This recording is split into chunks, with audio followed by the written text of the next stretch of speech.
you all dedicated your holiday and participating with me. And I'm first thank to our principal sir, Dr. B. George, and our HOD, Dr. C. Suresh Kumar, and Dr. Vadivel Murugan, who arranged all these things. Even he doesn't know about me, still he arranged everything for me. So thank you so much, sir. Now I am going to the topic.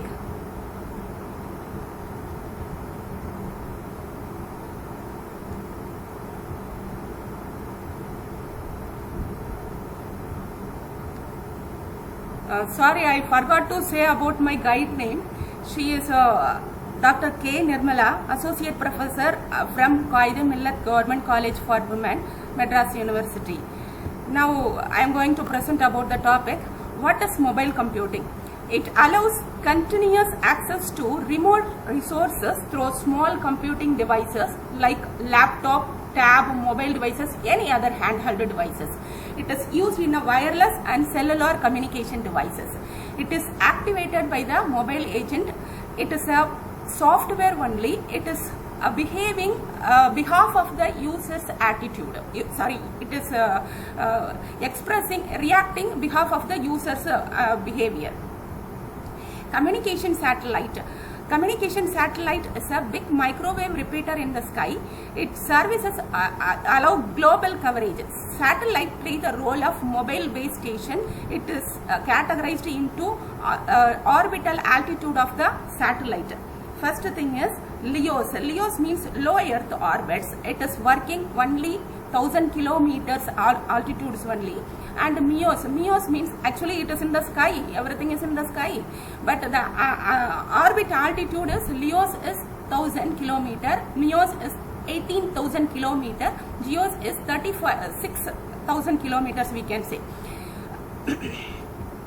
Why do we go for the wireless standards? Actually, we have Ethernet. We had, okay, in that carrier sends multiple access with collision detection was used. So when Ethernet is waiting until it is idle or it's transmitting the data, we have to wait. Actually, there is no speed much. And then multipath fading. This is due to reflection of radio signal by solid object. For example, when you are throwing the ball, it is hitting some object and bouncing back. Similarly, this radio frequencies are hitting some object and reflecting back. Because of that, some disturbance happening. To avoid such things only, we can go for the wireless standards. And then in Ethernet, no handoff in Ethernet. This is why some of the data are lost when we are moving from one network to another network. But in the wireless network, when we are moving from one net to another net, it is responded, it is handed over to someone and we can take back from another network. So no data lost. And then half duplex transmission. Most radios are half duplex. They cannot transmit and listen for noise burst. And then absence of mobility aware software we cannot use in the entire internet. And then here there are two kinds of services: distribution service and station service. Distribution services are working with 5 types. Association. When the mobile node is entering into the network, it is getting association. When it is leaving from the network, it is disassociation. And reassociation service is used for the mobile node when it is entering into the new network. And distribution. This service deals with routing of frames that are sent to the base station. Integration. Integration means it is working for the wired and wireless. This 802.11 everybody knows, I think. It is a standard for the wireless network. IEEE standard for the wireless network. And then station service. Station service means there are 4 types: authentication, deauthentication, privacy, data delivery. Authentication means, for example, when we are going to shopping mall or some airport, it is asking, we can get the free network, but it will not allow simply. It will ask our email ID and phone number, then only it will allow for the free access. Actually, it is not advisable to take the free wireless network. And deauthentication, when you are leaving from the shopping mall, you will be disconnected. So that is deauthentication. Privacy, this service is used to ensure that the data in the wireless network is confidential. Data delivery, it is the one used by mobile station to send and receive data. And Bluetooth means you know very well, it is going to work only within the maximum 10 meters range only. So there are two types, Piconet and Scatternet. Piconet means one system will be there, that is master. Along with that, maximum 7 slaves can be connected. Slaves means what? Bluetooth connected mouse, Bluetooth connected printer, Bluetooth connected keyboard. So whatever the gadgets you wanted to add, that is that are all coming under the slave. So one device, and along with that whatever the devices you are using in a Bluetooth, that is called as the Piconet. And if you are connecting 2 or 3 Piconets, for example, myself and my friend, my colleagues, my sisters, everybody is connecting together means, so we are all connecting together in the bridge node, through the bridge node. So more than 2 Piconets means it is coming under the Scatternet. So from this picture you can understand very well. And this is from the bachelor degree itself, we might have studied about this, all 7 layers, physical layer, data link layer, network layer. So just for formality I have added the slide, you may know very well. We have a short time, so I am going for the next slide. And then mobile IP. Mobile IP protocols, it provides mobility support for the IP network. It allows transparent routing of IP datagrams to mobile nodes in the internet. And each mobile, in mobile IP, each mobile node is identified, it's by home address only. And every mobile node, when it is going to the different network, some strange network, it is attached with its care of address. For example, I am from Madurai. I am going to Hyderabad. So Madurai is my home address. Hyderabad is the care of address. And then the goals of mobile IP. TCP IP is used in the Ethernet also. Still with the same thing, we have with the existing TCP IP, we have to work with the mobile server. And to provide internet-wide mobility, allowing a host from the same IP address to optimize local mobility area without sacrificing its performance and functionality, it has to work. And to leave the transport layer and higher protocol untouched. And the next thing is, we should not change any application in that. Actually, we have some mobile agent software, with that only we have to. And same time, we no need to change any devices. Whatever we have with the existing, we have to work. This is the goal of the mobile IP. And here we are using mobility service only. So everybody is having a limited capacity of battery. So for the minimum power consumption, mobile nodes are likely to be utilize the minimum power consumption, the mobile IP has to work. And then mobility support in IP. Mobile node, this is host or router that changes in a point of attachment from one network to another network. And then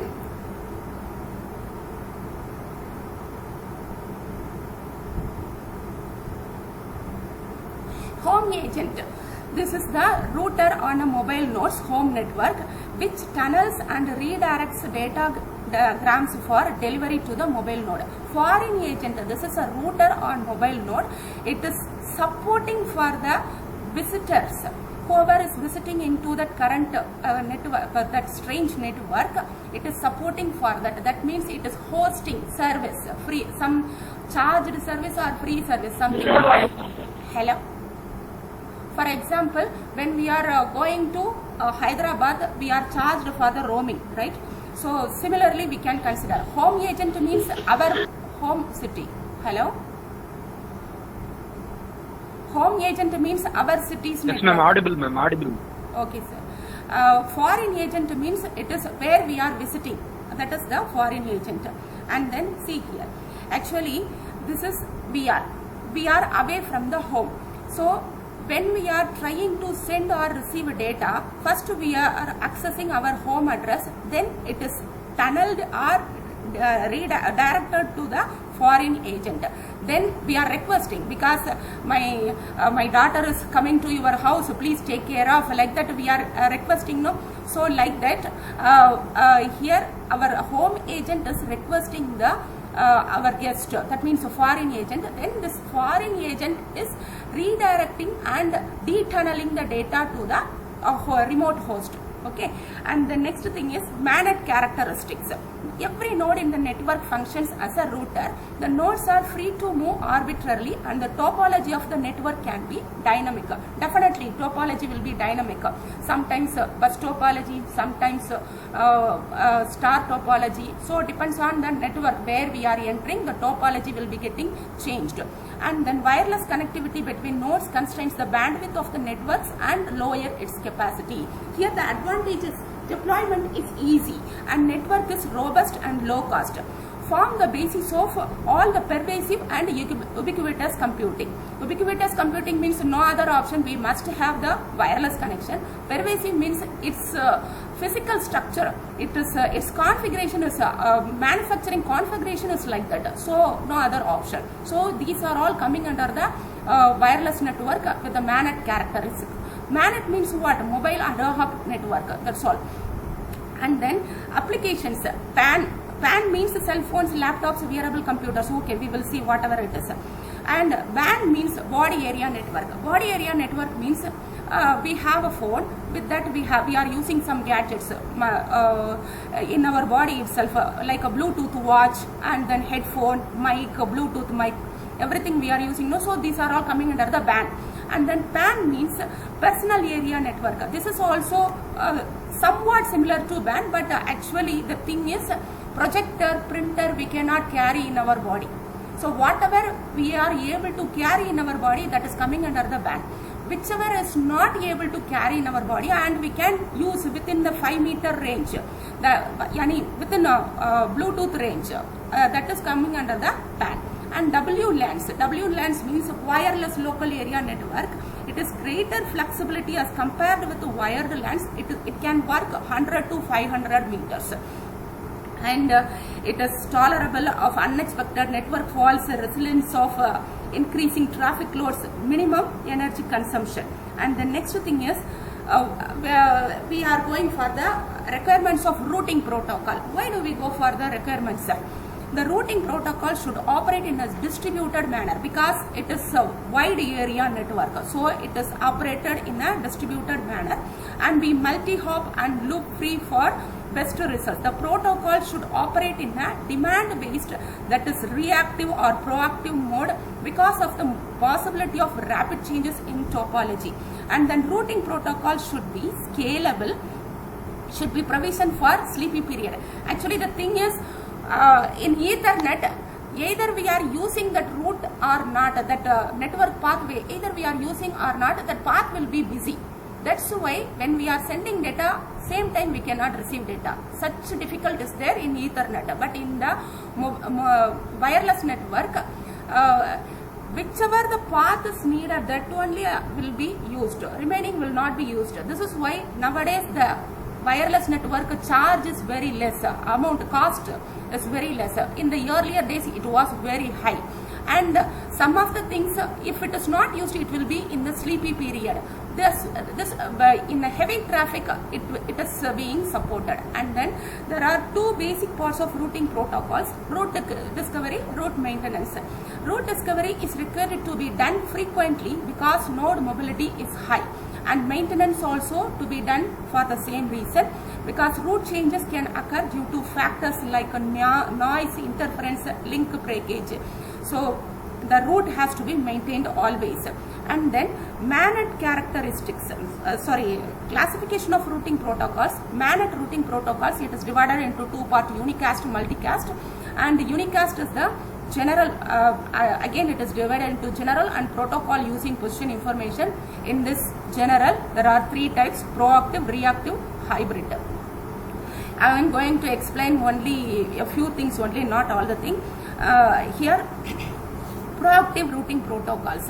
It is the destination sequence distance vector routing protocol. It has 4 distinct phases. Route advertisement. Every mobile node in the network maintains a routing table in which all possible destinations within the network and number of hops to reach each destination. For example, you are going from Madurai to Ramnad or Theni district, somewhere you wanted to travel means, so what are the next stations? Chekkanurani and then Uslambati, Andipati, like that. How many hops and how many destinations you can reach? Actually, your aim is Theni, but some other passengers aim is some other the destinations, maybe Uslambati, maybe Andipati, like that, right? So the route advertisement is carrying all these informations.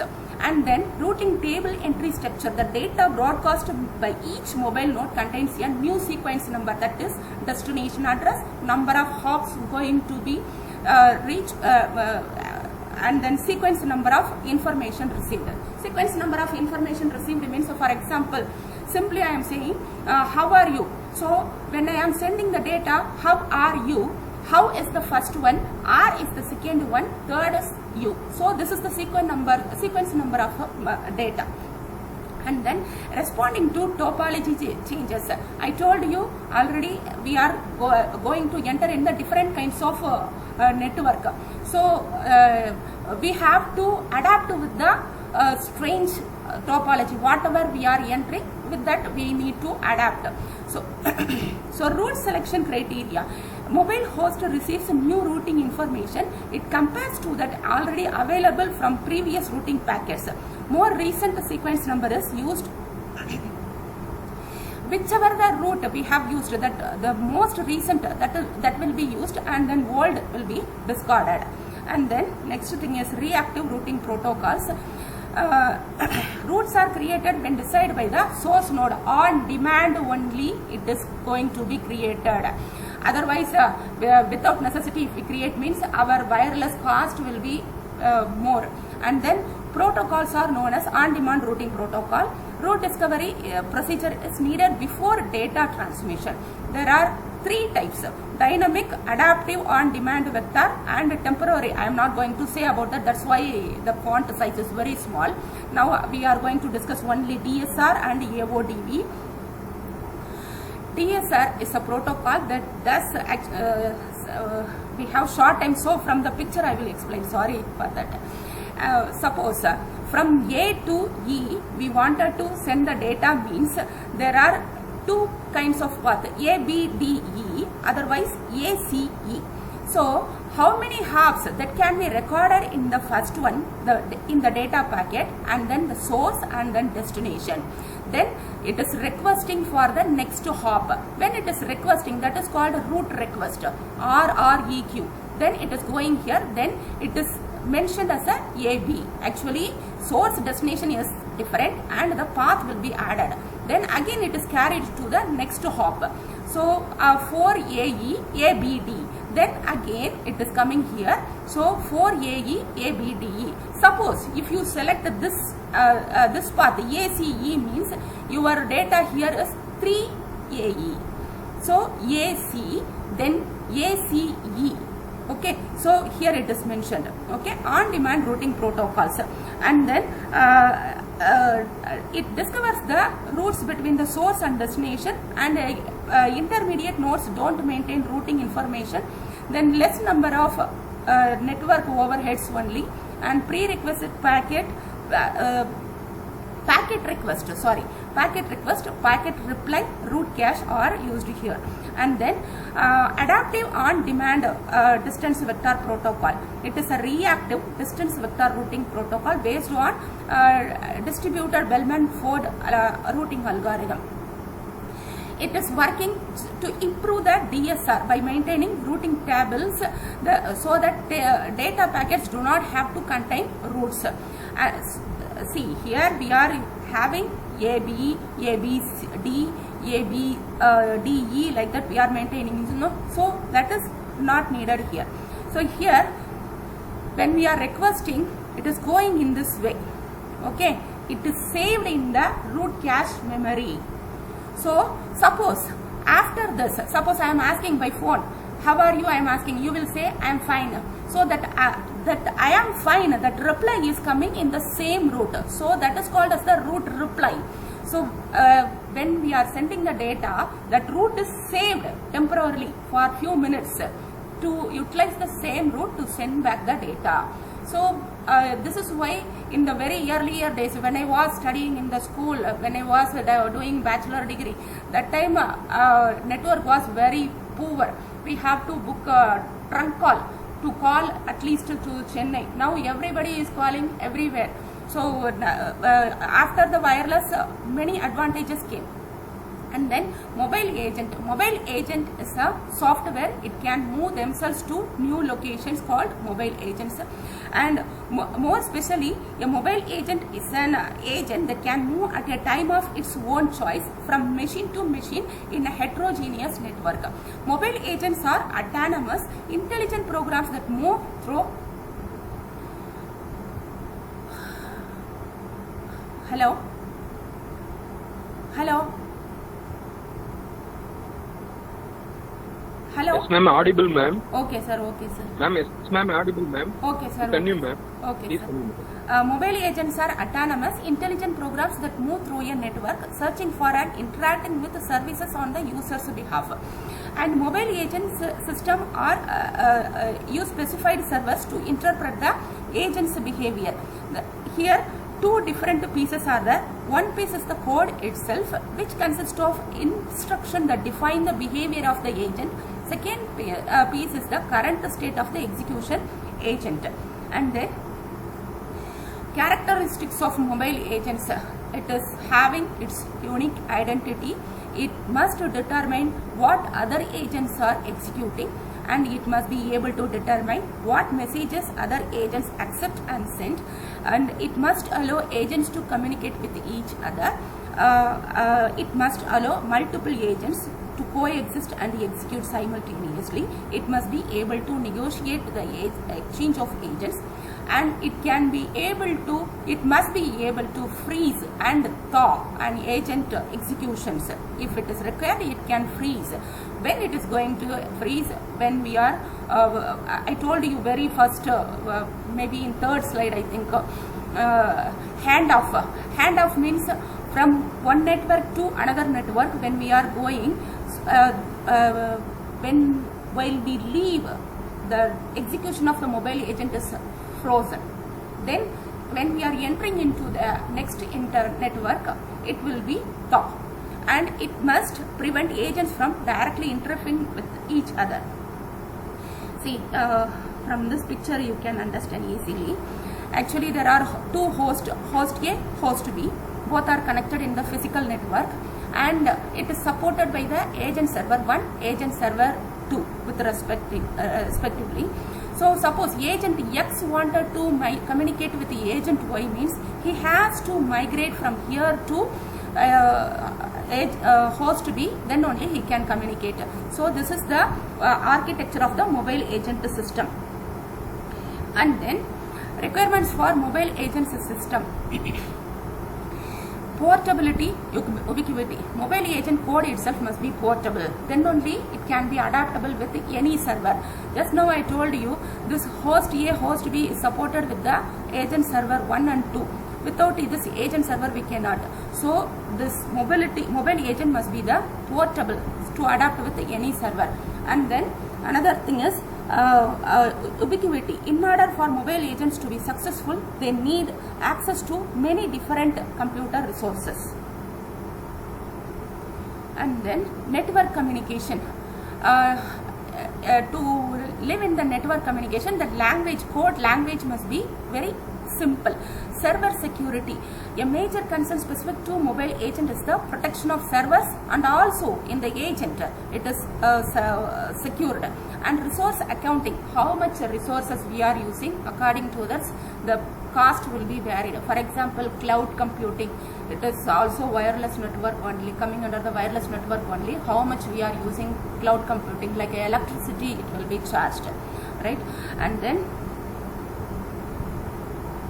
security threats to wireless network. What are the security threats we are facing? Accident attack. Suppose when our device is getting some problem, due to that problem our data can be hacked. And then passive attack means someone will watch us, just they are watching what we are doing, they are not going to change anything. Anyhow, it is like a eavesdrop only. And then active attack means it is they are watching. If they want, they will change our data. For example, I wanted to say you hi, how are you, but if they want to change, they means, so what about I don't mind, like that they can change. I am sending how are you, but in the middle someone is taking the data and changing. I don't mind, like that they are changing and sending. So this is active attack. And then broadcast based, this is the eavesdropper. Even in the movie Thiruttu Bayalai 2, you might have seen that. So that is the broadcaster. And then unauthorized usage. This attack takes place because of growing use of the internet, which leaves the network vulnerable. So for example, if it is a open network, means we have to be very careful. It is free Wi-Fi, we can use like that. Don't think your data, your bank details, everything will be hacked here. So don't use free Wi-Fi anywhere. Device vulnerability. Mobile device can be hijacked easily if the secret IDs codes are embedded in the device. And then heterogeneity. Mobile nodes used to adjust to the potentially different physical communication protocols as they move to different location. Detectability. This is used in the military only. Actually, they are not able to grab our data, but they can identify the location of a mobile device, and with the help of the radio frequency. In many movies you might have seen, just they will find, I think Kurudi Punal movie, in that also they are not able to find the data, but they are grabbing the location of the mobile device. So whose it is belong to whom, that person will be arrested. And then resource depletion. In mobile systems, resources like processing power and battery life are very limited. Theft of service. It is very easy to install wireless LANs by just taking them out on the box. And the next thing is security features. There are two types of security features.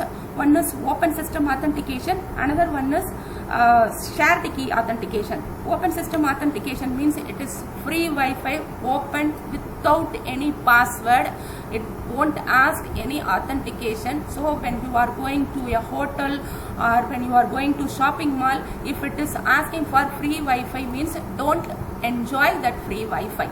It is very, very dangerous one. And then shared key authentication. It is in the working environment. Okay, we are in the college.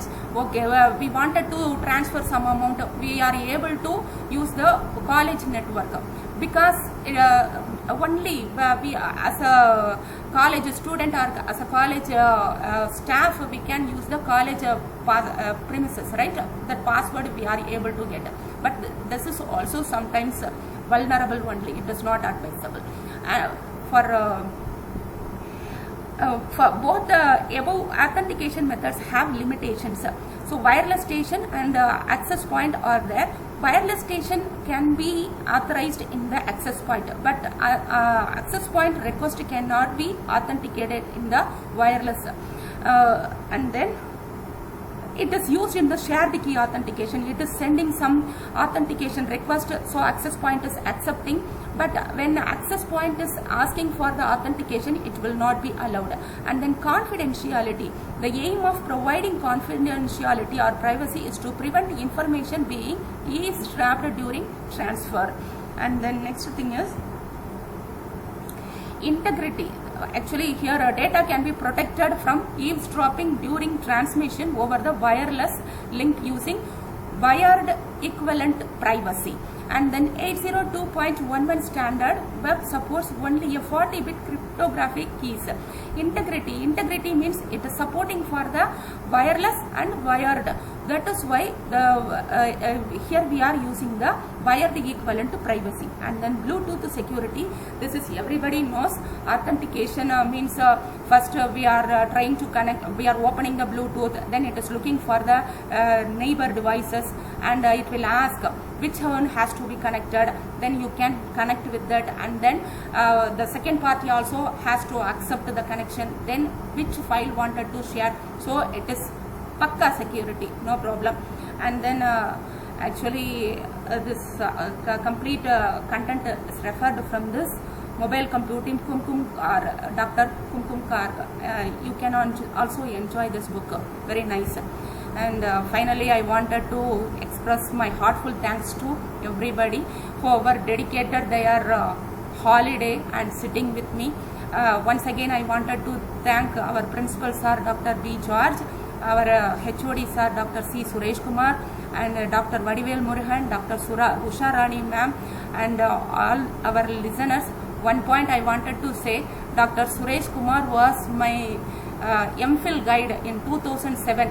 After a long break, I called him. I was asking for the help. Immediately, he was ready to help me. And Dr. Vadivel Murugan and Dr. Usha Rani ma'am also, they don't know about me. They don't. First time they are looking my face in the screen. Still, they helped me and supported me. Thank you so much. And all the audience, all the listeners, really, I am grateful to you all. Thank you so much. I want to thank my parents and my family for their dedication, and I am thanking to God who is supporting me ever. Thank you, sir. Thank you, ma'am. I request our Vijay sir to please give a few words about the webinars. Hello, sir. Vijay sir. Hello. Shyam ma'am. Shyam ma'am. Hello. Hello. Shyam ma'am.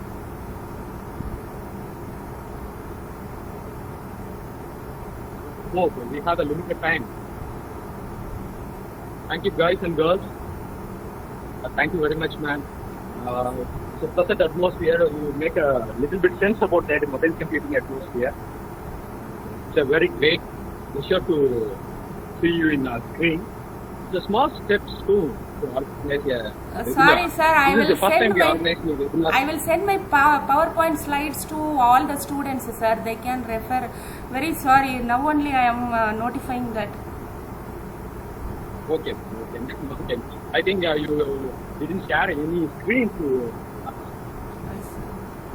Anyway, ma'am, thank you very much. Thank you for this present atmosphere to create this webinar. Grateful to our George sir, principal sir, and also our HOD sir, Shyam and the faculty members of our department, and also our people. I think that time is go to that. In few minutes only we have to complete our session. Thank you very much, ma'am.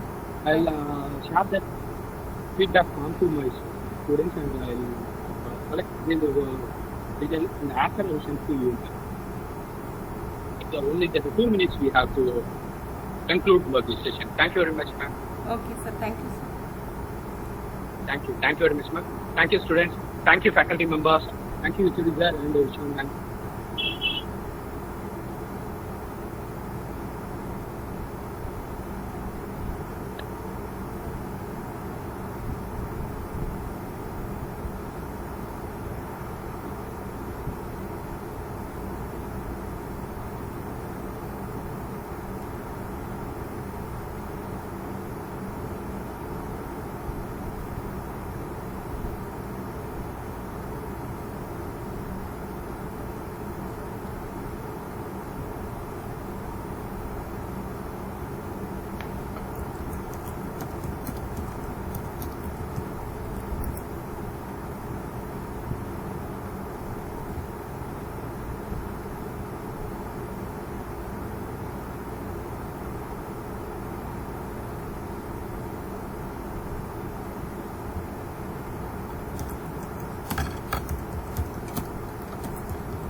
சரி என்ன இப்போ என்ன அந்த Google meet விட்டு வெளியே வந்துட்டியா இல்லை இப்போ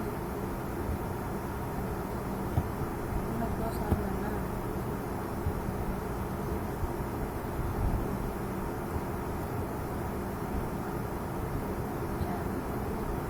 மெனக்கத்து நமக்காக வந்து உட்காந்தது பெரிய விஷயம்.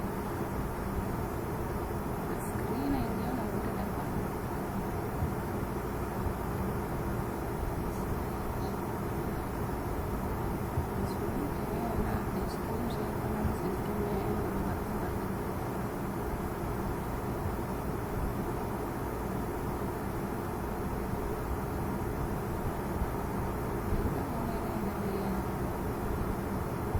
நான் இருக்கிறேன் நான் பாரு நான் அதில் இருக்கிறேன்னா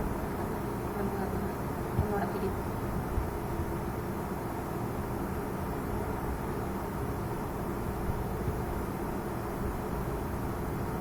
அப்படி எழுதணும்.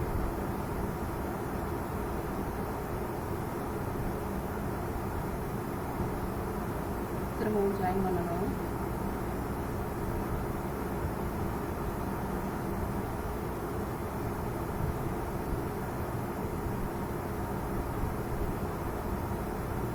சரி அதில் வர மெயில் ஐடி அப்படியே எடுத்து எனக்கு அனுப்பி வைக்க அப்படின்னா